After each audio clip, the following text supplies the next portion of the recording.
খাবার পাওয়া যাচ্ছে ভিআইপি ভাইজান হোটেলে। ভিআইপি ভাইজান হোটেলে ঢাকা গেন্ডারিয়ার হাকিম মোহাম্মদ আনোয়ার হোসেনের পরিকল্পনা ও পরিচালনায় ভিআইপি ভাইজান হোটেল শতভাগ পরিচ্ছন্ন, স্বাস্থ্যকর। চরমনাই মাহফিলে ফাইজান কনজুমার লিমিটেডের প্রোডাক্ট দ্বারা তৈরি খাবারের hotel Faizan VIP hotel Charmonai ৩ নং মাঠের খান সুপার মার্কেটের ভিতরে এই মুহূর্তে কাস্টমারে ভরপুর। হোটেলটি যেটা সম্পূর্ণরূপে ফাইজানের প্রোডাক্ট দ্বারা তৈরি করা হয়।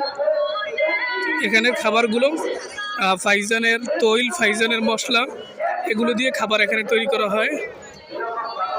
ভিআইপি ফাইজান হোটেল চরমনাই ৩ নং মাঠ খান সুপার মার্কেট মেইন রোড সংলগ্ন এটার অবস্থান।